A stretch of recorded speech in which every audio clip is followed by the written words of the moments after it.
Alrighty. We are live.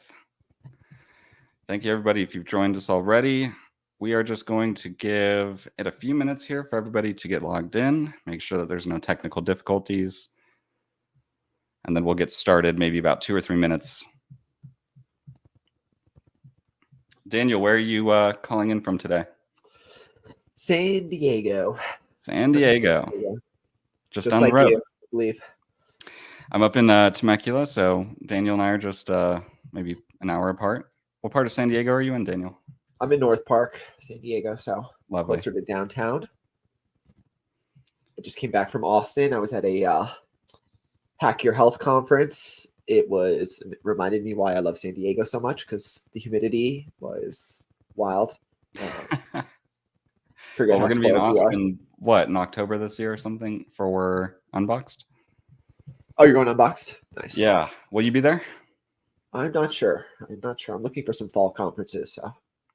Yeah, October 14th to the 16th. So if you're listening, that's Amazon Unboxed in Austin. One of their big conferences. Yeah, they usually announce new things there as well. So those are good ones to go to. Lots of networking. Also, Amazon Accelerate is a good one. That's the month prior. That's in September. Looks like September 17th through the 19th.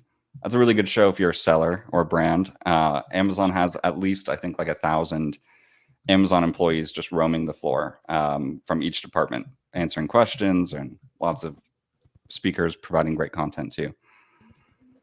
A little bit better than that typical customer support you get through, Seller Central. Seller support, yeah, it's a little bit better than seller support. All right, I think we've got a quorum here. We've got quite a few viewers already watching on the website, so let's go ahead and kick this off. I'm excited for today's presentation. So, yeah, thank you everybody for joining another episode of IntentWise Connect webinars. We are excited to be talking about decoding the Amazon flywheel or the organic rank mechanisms today to actually figure out how you should be driving predictable growth on the Amazon channel. Obviously, that is the goal of most brands that sell on Amazon, and there are a lot of hacks and tips and tricks that have been shared out there. But today, we're really going to dig into straight up growth and the agency that Daniel Tejada has co-founded and what their exact strategy is to do this for their clients. And I'll let DT share some of his background in a minute. We've worked together for years, and so I know that some of the strategies and things we're going to talk about today are very true and very effective. So I'm excited for the presentation and to learn more about Daniel's process. Before we jump into that, I do want to just introduce IntentWise in case you're not familiar with who we are. So IntentWise is a software provider that works with thousands of the largest Amazon brands and agencies to help them with managing their growth in more predictable ways. We do that with 3 software applications that you can purchase individually or together. The first would be IntentWise Ad Optimizer. This lets you use rules, AI, and automation to manage your bids and budgets and spend on Amazon ads, Instacart, Criteo, and Walmart Connect. We have IntentWise Analytics Cloud, which is an out-of-the-box end-to-end reporting solution. It connects to all of the APIs for those marketplaces, Amazon, Walmart, Instacart, and Criteo, downloads all of the data, including from AMC and real-time data sources like Marketing Stream, makes it available to you in your business in ways that would be very difficult to do without this automation. And then lastly, our newest launch, which is IntentWise Explore, and this is an application built on top of Amazon Marketing Cloud, which allows you to extract insights, run queries, and build audiences for DSP with just a point and click of your mouse instead of writing SQL queries yourself. You can also work with our team of data scientists to write custom SQL queries for whatever your use cases may be. So if you're interested in anything that IntentWise offers or learning more about our services, feel free to visit our website or message me on LinkedIn. Would be happy to chat. And without any further ado, DT, I'll pass it over to you. And if you want to introduce yourself and your company. What's up, guys? My name is Daniel Tejada. We like him a lot. We're here to, let's see, what have I done? I've sold almost $3 billion worth of product on Amazon. Been doing this for 9 years now. I've actually worked directly with Ryan at previous companies as well. Here, definitely excited to chat. Growth is definitely my thing, new customer acquisition. And really what we do here at Straight Up Growth is focus on creating predictable growth. And we're going to talk about some strategies you guys can utilize, starting from auditing, kind of creating an actual strategy and game plan, and then ultimately how to execute. Glad Ryan is talking about automations, because we definitely are big fans of automations. They definitely allow you to help scale. Ultimately, the one issue with Amazon is the bigger you get, the more work it becomes as well, right? So anything you can do to help create efficiencies, we're always game for. Totally. And just in full disclosure, Straight Up Growth are customers of IntentWise, right? Yes, sir. Let's do it. Absolutely. Great. And I think we'll have some little plugs there as we go through the presentation. But if you follow Daniel on LinkedIn, you'll know that Straight Up Growth is known for some crazy year-over-year increases when they start working with new clients. And I'm excited to dig into exactly how they do that. If you don't follow DT on LinkedIn, you should. He's posting lots of great content all the time about how to hack your Amazon business to get this level of growth. And some fun stuff, because I'm a funny guy, so we got to be funny. He's got jokes. Got jokes. Awesome. You want to share your screen and we can jump Let's in? do it.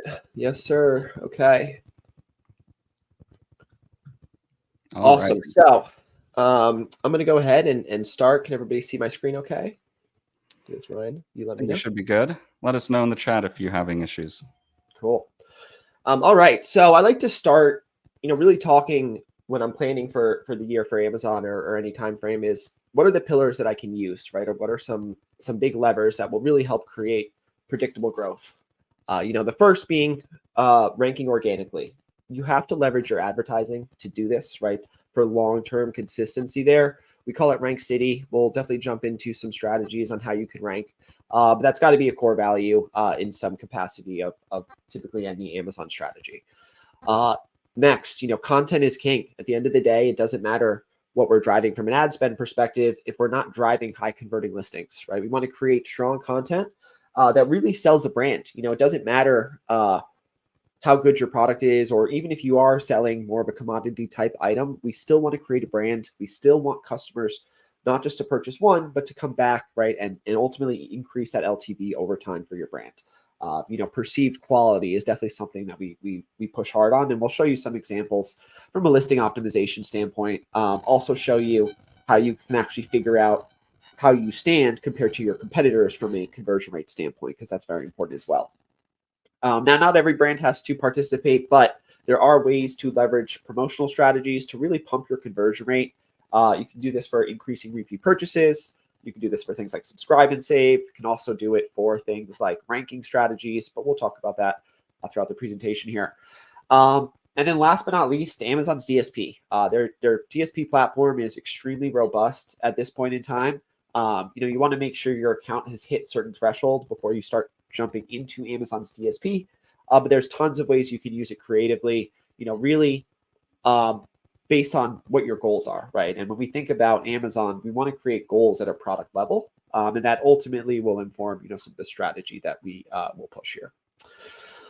So just a couple flexes to show that we know what we're talking about. Hair care brand up 245% year over year. Got a pet brand up 115% year over year. Chocolat brand up 120% year over year. We've got a beauty brand up 75% year over year. So Straight Up Growth is straight up growing those Amazon brands. Cool. So let's talk about how we think about Amazon. For us, we really treat Amazon as a search engine. We do that because it truly is, right? 65% of all product searches start on Amazon. We're looking at something like Google, we're looking at probably 20% of market share at this point in time. You do have something like TikTok, which obviously the Gen Xers, Gen Zs do actual product searches there. They do take about 11%. But by far, Amazon's really become the largest product discovery platform. Now, one thing to note is we really should be thinking about Amazon as a new to brand tool here, right? 69% of customer searches don't include a brand name. And so those category non-branded queries are going to be a great place for us to focus our ad efforts ultimately. Now, the advantage and disadvantage of Amazon is how fast people convert on their pages, right? 70% of sales happen on page one of any search term. And so ultimately visibility is really going to impact your organic sales over time. On top of that, getting to top of search of Amazon is key. 35% of all click share typically goes to the first ranking organic product and search results. On top of that, we typically see 60% of all click share going to the first 3 product and search results, right? So it's not just enough to get to page 1, but ultimately the further up the page you get, the more likely it is that you actually will be able to take advantage of the massive non-branded volumes that exist, right? But if you want to get organic sales, you got to get to top of search. Now, one other thing to note, 81% of searches on Amazon start on mobile, right? And so when we are thinking about Amazon, when we're looking at our listings, we should always think about that mobile shopper, and that'll come down to listing optimization down the line. But things like product imagery, your premium A+ content, your brand story, videos, those are all essential to improving conversion rates over time, just given how many shoppers on Amazon are actually purchasing on mobile there. All right, so let's start with what we're typically looking at within an account, right? The first thing we want to do from a planning perspective is really run an audit, right? We want to look at things like ad efficiency and then also the overall health of the account. So when I'm looking at ad efficiency, there's a couple different things we're looking at, right? We want to see one metric called wasted ad spend. So essentially, this is going to be all ad spend on search terms that is not leading to any sales, right? Terms that are converting, we're not going to count within that wasted spend metric. A good KPI to shoot for if you are established, right, is probably 10%, 10 to 15%. You could definitely get less than that. Like this account, is a little bit more mature. I've got 6% wasted spend, off $177,000 in ad spend there. And so it's a little bit more mature. We've got thousands of converting search terms. And so it's pretty easy to get that wasted ad spend down. Daniel, for somebody who's not as familiar with wasted spend and managing that, could you explain why it's expected to have like that 10 to 15% of wasted spend always there? Great question. So you're going to have some wasted ad spend because you're always testing some search terms, right? I like to break ad spend down into sort of 2 buckets, right? What I'd call research match types. It's going to be your auto, your broad, your phrase match, and then what I call more performance, right? Which is going to be like your exact match and ASIN targeting. The difference between those is that in your research match types, you're optimizing a bucket of search terms, right? So if I put a $2 bid for protein bar in a broad match, it's not just a $2 bid for protein bar, but it's a $2 bid for any variation of that, right? It could be cheap protein bar, high protein bar, low carb protein bar. Some of those are going to be winners and some of those are going to be losers. And so we always do some testing. And that's typically where the majority of the wasted ad spend lies, is in those research match types. The reason for that is you're not controlling optimizations at a search term or an ASIN level, right? You're doing it at a bucket level. And so some are winners, some are losers. Where we find less wasted ad spend is going to be in the exact match types, right? In the exact match types, this is where you're choosing each individual search term or ASIN targeting. You're choosing individual product ASIN. And within that, you can bid optimize up and down according to performance, right? So you have a lot more control in those performance levels. That's where you're going to see wasted ad spend drop down by sometimes 50% there. I do a ton of audits and we always find exact match. Even if you're not leveraging automations and things like that, you still tend to see much better performance or much less wasted ad spend there. Now, there are times where you will have an increase in wasted ad spend. For example, if I am launching a new product, right? I'm going to do keyword research. They're going to be educated guesses on what might work, what might not work. But at the end of the day, we have to hit certain click thresholds to know if those terms will work, right? We have to actually test it. So that's where the wasted ad spend comes from, right? When we're testing those terms. But ultimately, the faster we can get to converting terms, the faster we can decrease that wasted ad spend over time. And it's thanks for that explanation. I think it's great to have a goal of like 10 to 15% wasted spend to keep it so it's not a high proportion, obviously, of what your overall spend is. It's not going to affect your ACoS too much. But then also, I'm sure in conversations with you or whoever's managing it, that could be increased or decreased based on the need to do more or less research based on where the product is in its life cycle. Exactly. 110% there, right? So it's a good benchmark, but ultimately your goals are going to inform, right, where you're at there. Other metrics to look at, your branded versus your non-branded spend, right? If you are if you're a brand that has the good fortune of having branded volume, that's awesome.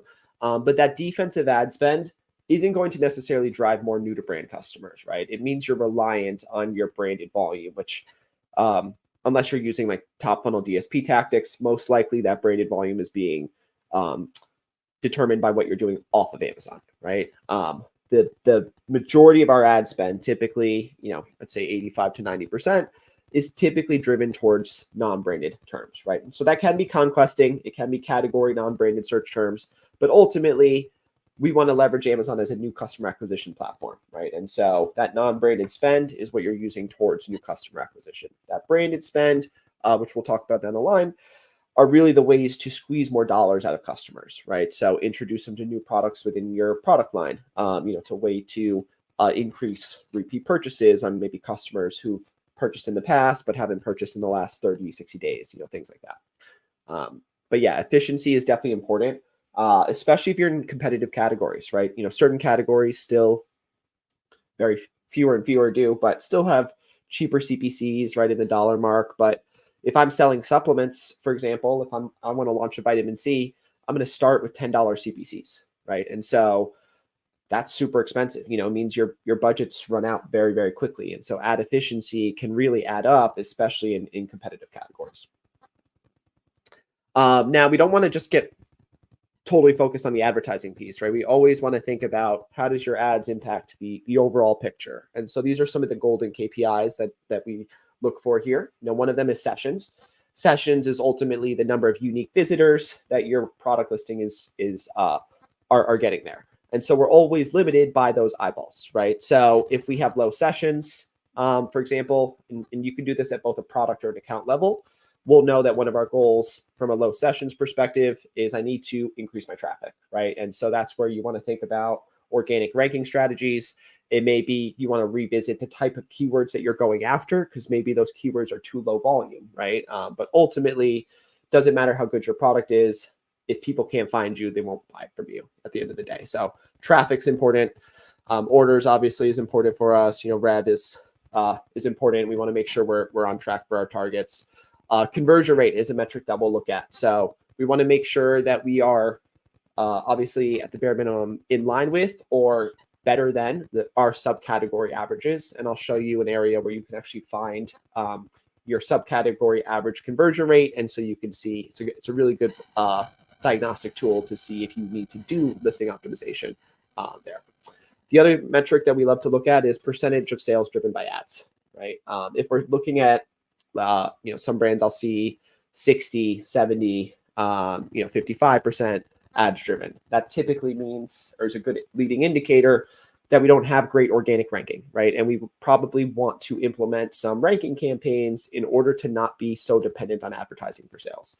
It's going to help us hit profitability better. It's going to give us better margins over time, the greater organic revenue we can create. Okay, let's move on to our next thing. So once we've done our audit, right, the next thing to look at is, some of the keywords we're looking at, right? Ultimately, the market size or size of the prize is also important there. So, from a search perspective, we're looking at things like search volumes there. You can use a number of different tools exist out there for that. You can even use Amazon's brand analytics. That's data provided directly from Amazon. They have search frequency ranks. So they'll show you in order of basically highest volume to lowest volume, but great place to do some keyword research. But ultimately, we want to know how high the volume is, right? When we're planning and trying to figure out budgets, we need to know what type of search volumes exist for these keywords, right? If I'm selling a coffee maker, I know there's 1 million searches a month. That means that means there's lots and lots of opportunity for me to, actually target some of those or try to steal some of those customers. If I'm targeting search terms that have 500 searches or 1,000 searches a month, it's going to be pretty hard to scale those, right? Because ultimately, we are limited by the number of eyeballs that go to those listings themselves. The other thing I like to typically leverage is some sort of category analysis. So looking at the actual sales volumes for your competitors. And it's also a great way to reverse engineer what they're doing down the line. There's a number of tools out there that can help you kind of identify what kind of sales volumes competitors are doing. But besides actually getting the sales volumes, I highly recommend doing reverse ASIN lookups once you get that list of ASINs of competitors there. Once you start doing reverse ASIN lookups, you can find out what keywords they use to get those sales volumes, right? And so you can start to mimic some of those same keywords. If it works for them, there's a good chance it'll work for you guys as well. Yeah, I just want to echo that last part. There are sometimes some very surprising keywords you'll see your competitors are getting traction on, or you'll find ASINs that they're targeting as well, or categories. So can be a very interesting way to, like Daniel said, reverse engineer the strategy, but also, think of new strategies maybe that you hadn't thought of previously based on that information. This looks like Helium 10. Is that the tool you're using in the screen? Yeah, in this case, this one's Helium 10 there. We'll also use like Jungle Scout's another one. There's another tool that people are using right now, Cell or something. I'll figure it out and post it in the LinkedIn comments later. Smart Scout. Smart Scout. Yeah, that's a good one. They have some really good data as well. Awesome. Cool. Brand analytics. This is a great diagnostic tool as well. So you can basically within brand analytics, Amazon will show you a couple different things.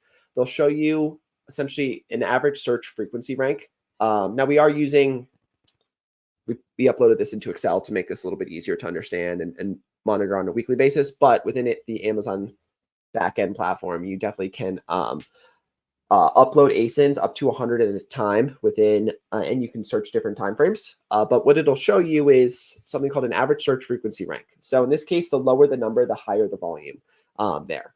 And so you could always plug the tool into a search volume tool if that's helpful for you. I see things in search frequency rank. So for me, this is helpful once you use it enough. But the best part of this is it will show you any search term that you are number 1, 2, or 3 from a click or conversion share standpoint on Amazon, right? So it's a great way to see, one, are you a market leader on any search terms, right? Another opportunity can show you are terms where maybe you're not on a market leader consistently, but are there terms that you can become a market leader on more consistently, right? Like looking at this data here, I see cold brew, high volume query. We have a couple weeks where we have been a market leader, but there's at least a 2-week stretch where we're not, right? So that's a good indicator that maybe we should allocate more ad budget towards this type of search query so we can get consistently, market leadership like we have for something like oat milk there. It also, you can go back in time. So it's a good diagnostic tool to see like, hey, I had really strong sales in February and I can't seem to figure out why my sales dropped from there. Well, one of the things you can do with brand analytics is actually go type in those same ASINs that did well, go back in time to February and see, oh, I actually ranked on all of these search terms. If I go back to the next, to this past month where my sales were lower, I did not rank on those terms. And so that tells us what we should do is focus more ad spend on those terms that I did rank on back in the day so that I can, go back to the type of sales volumes that I had before. The other cool pro tip with brand analytics is you can actually do this with your competitors as well. So you don't just have to do this with your own ASINs. If you want to figure out where your competitors' market share is at, where they're getting their search volume from, you can use brand analytics and just type in their ASINs as well. That's very cool. Amazon doesn't often do that, I think, with competitors' data. So, Daniel, when you were talking about like the early on the KPIs that you should look at as part of an audit, you had traffic essentially, right? Sessions, you had orders, you had conversion rate. When you're looking at the brand analytics tool, where does this help fill in the gaps in terms of planning in that strategy? Is it more on the traffic side? Is it this answers a few different things, right? So if I see my percentage of ads-driven sales, if that tends to be high, typically when I enter my ASINs into brand analytics, I'm going to find very few ASINs that I'm a market leader on. It's almost always a correlating data point, right? And so the action item there is, okay, I don't have ranking on search terms. Now I need to implement what we call a ranking strategy, where we're going to start looking for search terms based on our ads data there that we should be spending more money on so we can become a market leader, right? So that's going to help solve that issue.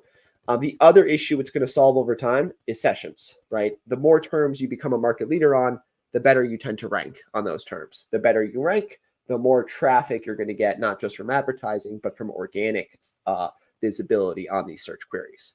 Yeah. So I'd say brand analytics will definitely help here and here. It's very interesting. So, a question for you, like basically, if brand analytics is a really good way to see market share in terms of a specific keyword, how often you're appearing in the top 3 and getting those clicks. Do you think it's better data or maybe more actionable than share of voice data, for example, that tracks your organic rank position that changes every single day? Do you use both, or do you lean more towards one or the other? We use both specifically. So actually, one of my slides I have in here is using like a organic rank tracker. Market share tracking data is also really helpful as well. I'll say I like brand analytics because it's coming right from Amazon, right? So I know I can verify it's going to have the highest accuracy, right? There with some of the organic rank trackers, sometimes you can see some inconsistency on like a day-to-day basis, but they will show you a great job of directional data, right? Like if I'm tracking keywords or market share on some terms and I'm tracking the last 3 months, I can definitely see if I'm growing or shrinking over the time frame. Yeah. It's like brand analytics is king because it's first party, it's straight from Amazon, but depending on your situation, it might be pretty empty if you don't have rankings already, in which case you're going to need a third party tool. But even if you do have rankings, that third party tool maybe can show you a little bit more granular data on a daily basis or hourly basis and what's actually happening. Exactly. And with this, I only have terms where I'm in the top 3, right? So I could be 4 or 5, right? Or I could really be focusing on a search term. And if I'm not tracking it out and solely relying on brand analytics, it's going to be very hard for me to measure that. Yeah. Very cool. Awesome. Yeah. So next thing, I know got IntentWise has his share voice. This is a Helium 10 version here. Specifically, one of the things I'm tracking is like organic rankings, right? Here. So are we improving over time? Are we decreasing over time? Those are definitely important, especially when we start talking about ranking campaigns. Tracking the actual measurement of those organic ranking improvements or decreases is essential, right? Because if we're spending more money on some of these competitive search terms, we want to make sure the benefit is that we are, in fact, ranking because of that. Another thing to think about, subscribe and save here. Especially if you're selling consumables, like subscribe and save can be such a massive opportunity for brands. So, like when I'm auditing, an account, like looking at the subscribe and save kind of back end there, there's a couple different things that are important, right? One, you can see average reorders. So subscriber reorders 5.61 times a year, right? A non-subscriber, 2.5. So there's so much more value for me to drive a customer into a subscribe and save mod here, just knowing they're going to pay double, right? Or I'm going to get double the number of units sold there. Now you can also track things like how are you growing month over month, year over year, where your subscriptions kind of migrating towards, and then there are action items from this, right? If I'm looking at an account like this, subscriptions are moving downwards, right? And so from a 2024 planning standpoint, I want to start implementing strategies against increasing subscribe and saves, right? One option is like a subscribe and save coupon. That's exclusive to, somebody purchasing on the subscribe and save side of things. You can get pretty aggressive on those coupons, knowing that the average customer is going to come back and purchase 5.6 times right there. There's other things you can leverage, like Amazon's DSP, right? If I start seeing, like one thing I might want to do is hit a, sort of subscribe and save coupon for customers who maybe purchased in the last 30 days, but haven't purchased, in the last, or customers will only purchase once in the last year or something like that, right? And so we can try to re-engage customers using custom creatives. That's a really great strategy. Yeah. So subscribe and save. Go ahead, Brian. Sorry, do you have any anecdotal data or real data maybe on whether there's a high number of people that will buy with that subscribe and save coupon and then immediately cancel their subscription?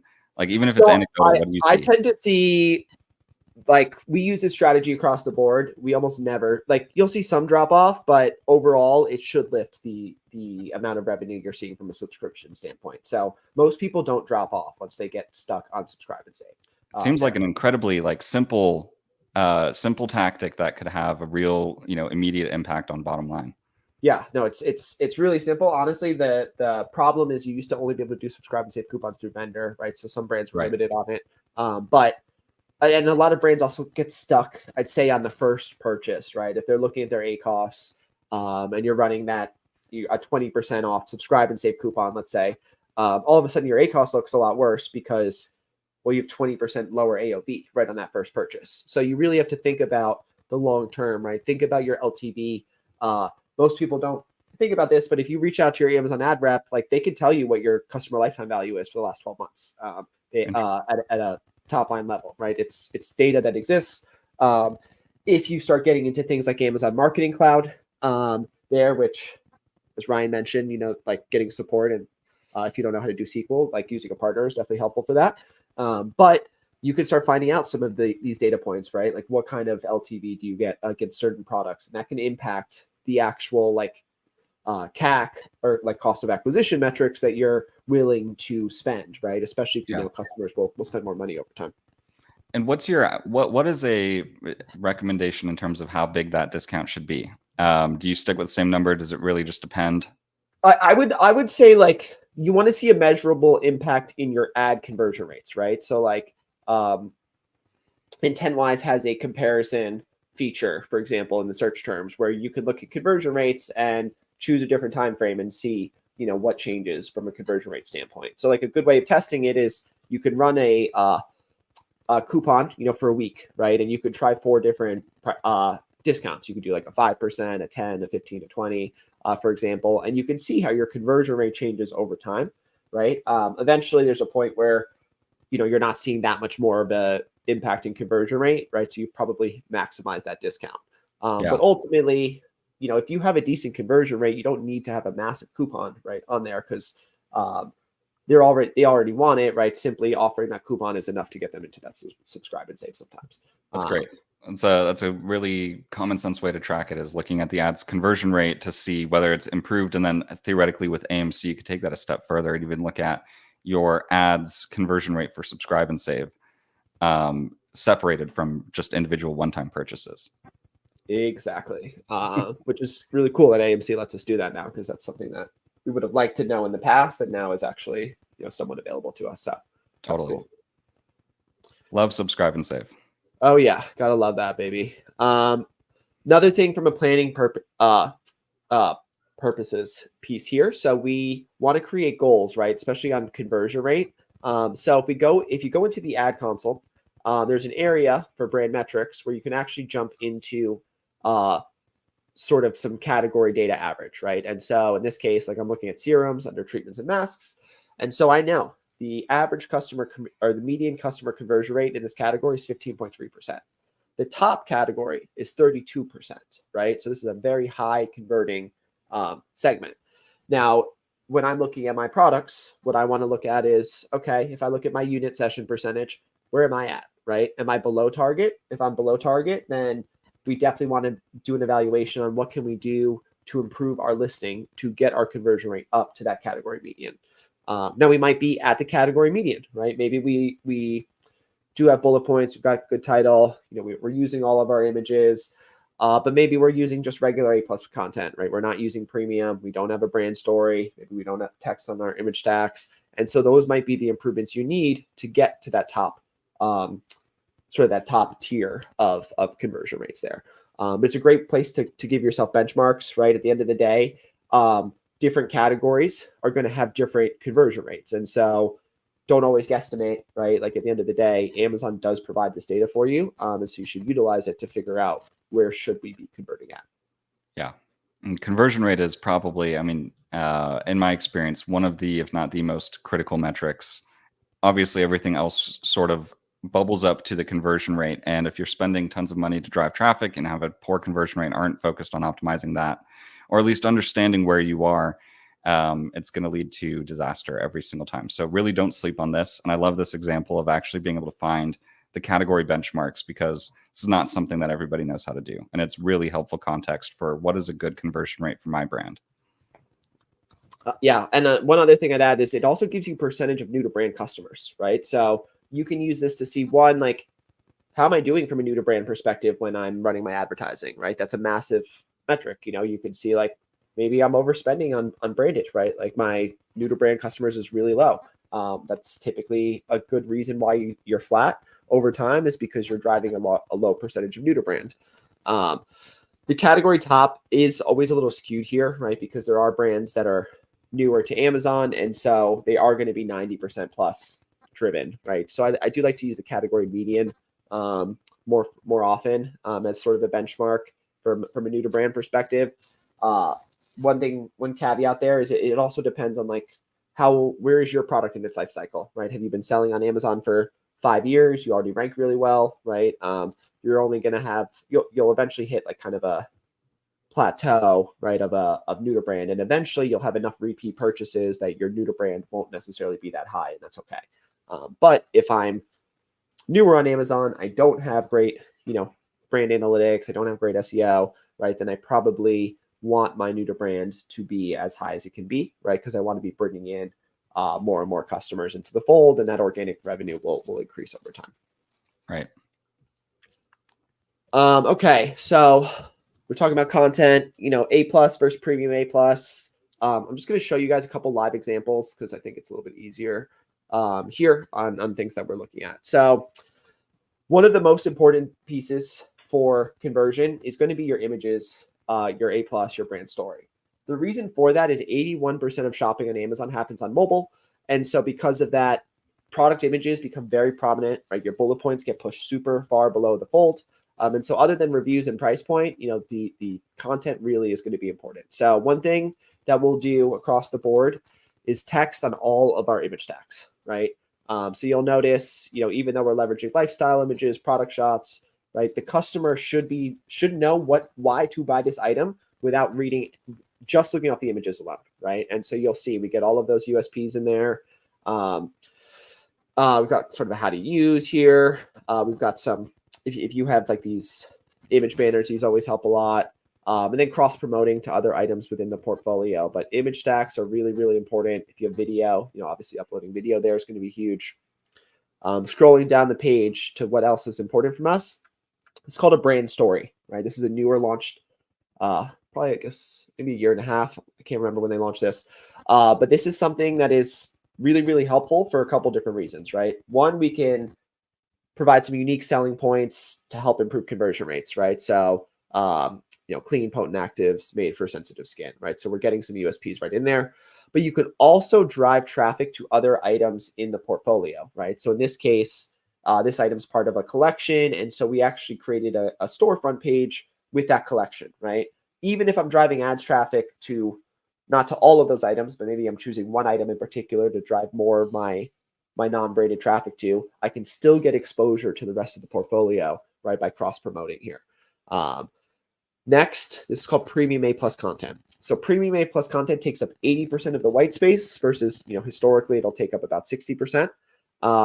Premium A plus, we're seeing some massive lifts from a conversion rate perspective. So you get these rich full images, which look great on mobile. You can do like little highlighter things on key features here. You could also choose a slider, right? So this is great for mobile because people are sliding up and down, left and right here, but we can kind of cross promote to other items in our portfolio with even a how to use, right? So we're really getting exposure to other items, even though we're only pushing the power cleanser on this listing specifically. On top of that, you get a more robust comparison module here that will also link directly to those product listings there, which is great. And you could add like seeded questions, other things as well, depending on what you're looking for. But Premium A Plus is just really such a treat. This is a baby food brand, same type of thing, right? We're going to have text on every single one of our product images here. As we drive down, we're going to want to have a brand story. We're driving to other products within the portfolio. We've got USPs designed for conversion here. This is a fun format. If you have video, we typically recommend driving a still right there so that even if customers don't click on the video, they still get some USPs in. Again, we're going to hit that slider. Another video with a little USP. Again, that this cross promotion modules fire. And then we've got those seeded questions. This is awesome. Do you have to pay extra or do anything to get access to A plus premium? You used to have to pay $50,000 a listing, right? Now it is free. So the main thing is you do have to have, sorry, I lost myself. You do have to have 3 items in order to engage it. essentially that you're selling, but everybody should definitely be using premium A plus content. You'll see some massive improvements from a conversion rate standpoint. Looks so much better than the old A plus content. Oh yeah. Oh yeah. Finally, getting into the 2020s here. Yeah, Ryan knows. Ryan's one of the first people I read content about Amazon on ever.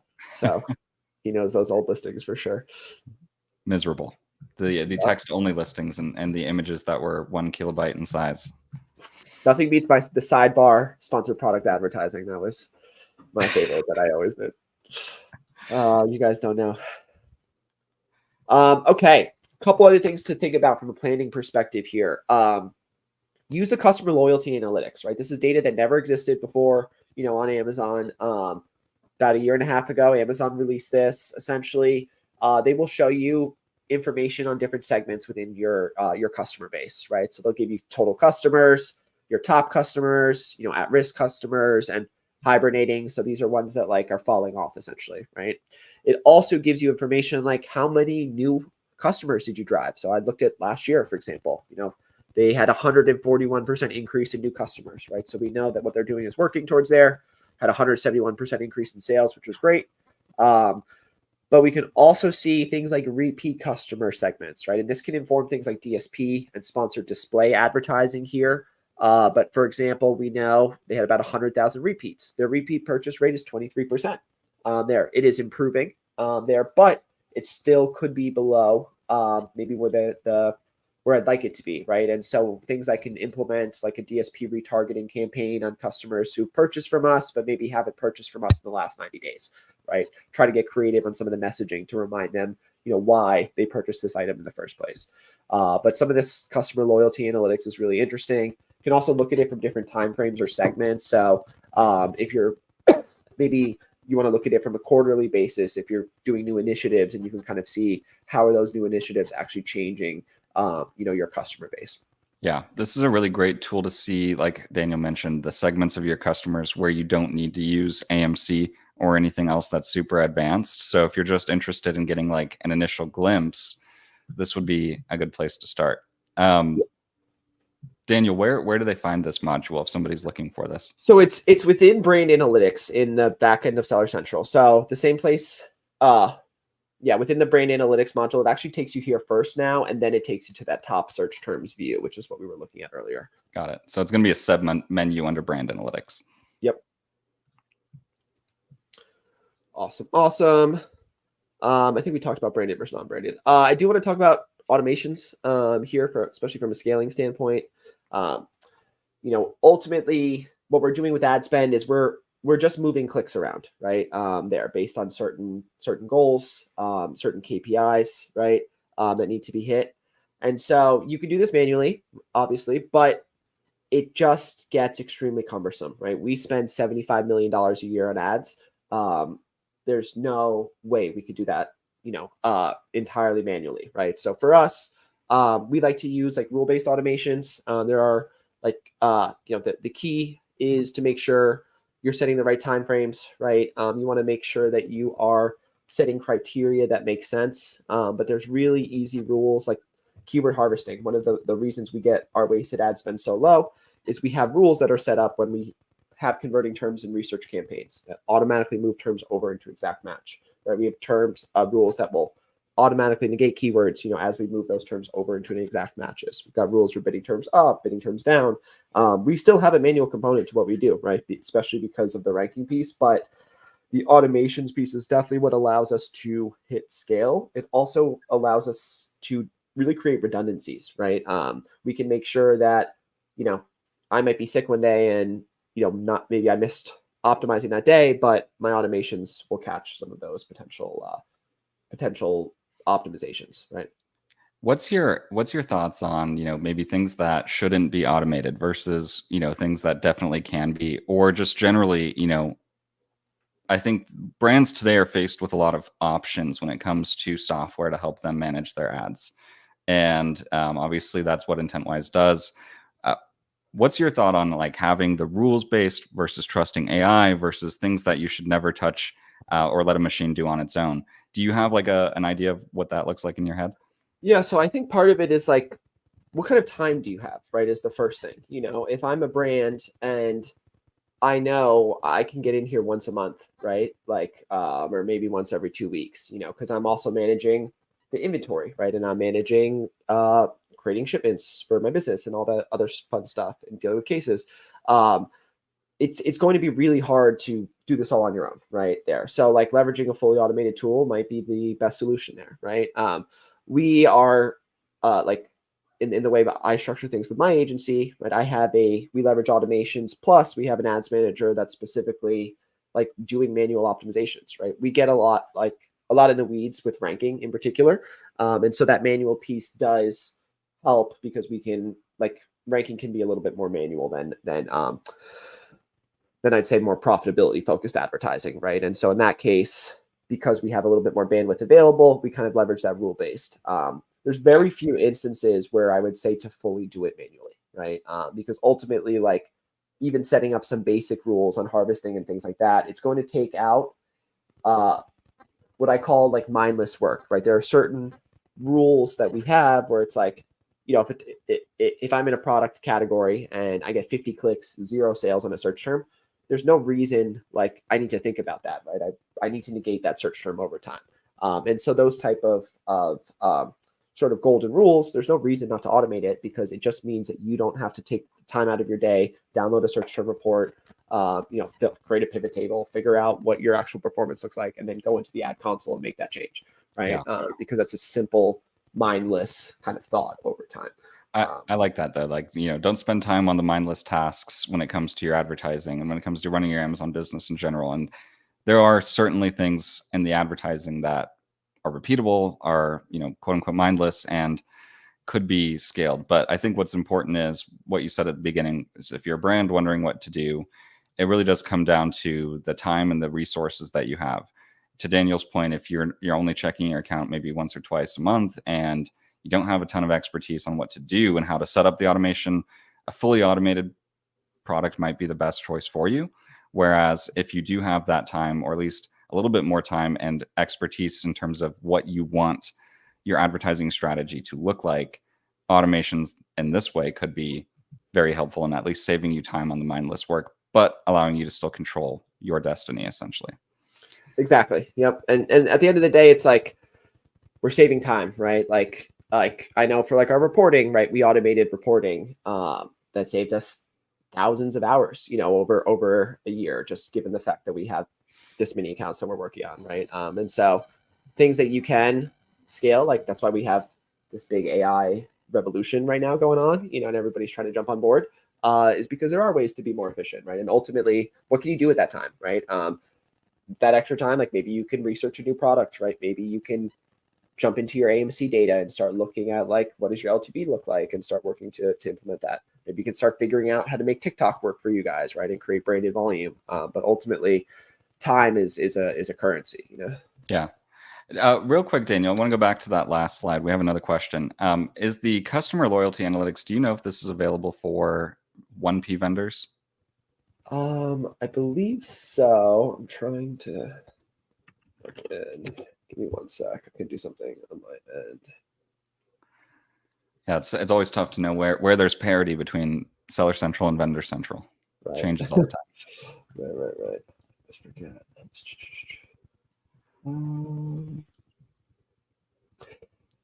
We don't have this module on vendor yet. Okay. Yep. Good to know. So sellers only for the Sellers only. customer loyalty analytics. However, you can get to the same exact views here and actually even much better views with AMC. So if that's interesting to you, AMC would be your path. Yeah. AMC, you can get a lot more granular than some of the data we're looking at here. This is like the light version of AMC, I'd say. Yeah, certainly easier, but if you're 1P, you're going to need to turn to AMC. Cool. Daniel, I know we've got about 10 minutes here. If you guys have, let's go ahead and wrap this up with the last few slides. But I just wanted to mention, if anybody has comments or questions for Daniel in the next 10 minutes here, go ahead and add them in the chat, and we'll cover those at the end. But go ahead and take it away. Awesome. Yeah. Last slide here, and then we'll jump into some questions. So, ranking is obviously super duper important. I've spoken about that. That's kind of a core pillar of what we do. One thing to think about is conversion rate, right? That's the goal. Essentially conversion rate and number of orders are gonna matter for how you rank against a search query, right? And so when we're driving spend, one of the things to think about is like, where is my conversion rate at compared to competitors, right? If I look at like pimple patches, converting at almost a 38%, right? That conversion rate is insanely high, right? And so driving spend and making sure I'm concentrating enough orders is what's going to allow me to drive better market share over time, right? A term where I'm converting, like in this case, I'm at 7.5%, right? Compared to that 37, right? And so from an optimization standpoint, if I'm trying to rank, it's going to be much harder to rank on that search term, given the fact that I do not convert, at that same rate.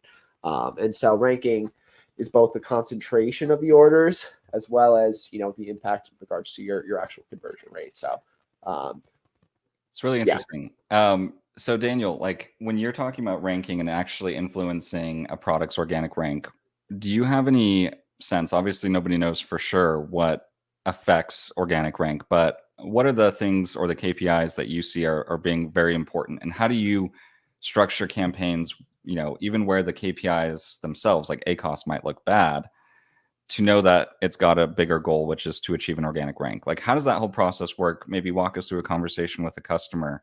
Yeah. So essentially, the thing to consider is ranking's done at a child ASIN level, right? That's the first thing to consider. And so whenever we're looking at spend and that concentration, we want to look at it at a child ASIN kind of level to understand what we're driving, right? The three metrics Amazon cares about for ranking: clicks, orders against a search term, your product's conversion rate against that term itself. Now we actually have a score here at Straight Up Growth. We call it an SPI score, but we're able to actually figure out the exact number of orders you need to drive on a monthly basis to get to top of search, right? Which is kind of our little secret sauce. But essentially, this concentration of orders is what matters, right? Like keto test strips, right? I drive just enough orders on an overall basis to allow me to get that number one placement, right? Drive just enough orders to get that number one placement, against that term. Pomade, drive just enough ad orders to drive that number one organic placement. So it can be predictable over time, but essentially it's the concentration of the orders that matters, right? If you spend a lot, you could spend high ACoS against a search term, but if the term is too high volume and you're not driving enough orders, it's not going to matter, right? You're not going to be able to rank against that search term because you're not driving enough sales there. Yeah. You need a high enough proportion of the orders in total for that search term. Exactly. So that's like when we're thinking about like this planning piece that we talked about earlier, right? Like search volumes, not this one, search volumes, right? Coffee maker, I got to have a big old budget if I want to rank on this because there's 1 million searches a month, right? So we're talking, probably 20, 30,000 orders a month on just the term coffee maker if I'm going to rank, there, right? But if I start going after lower volume terms, like 5,000 searches, 3,000 searches a month, right? Those are terms where I can rank, but it's going to be a lot cheaper for me to rank there, right? Because the volume's not as high. Now it means the organic impact isn't as high, right? Because the volume isn't as crazy. But it's just us balancing it, right? Like the other thing to consider is we all have a finite budget. We all have finite returns we need to hit. And so how aggressive you're going to be will fall within those goals, essentially.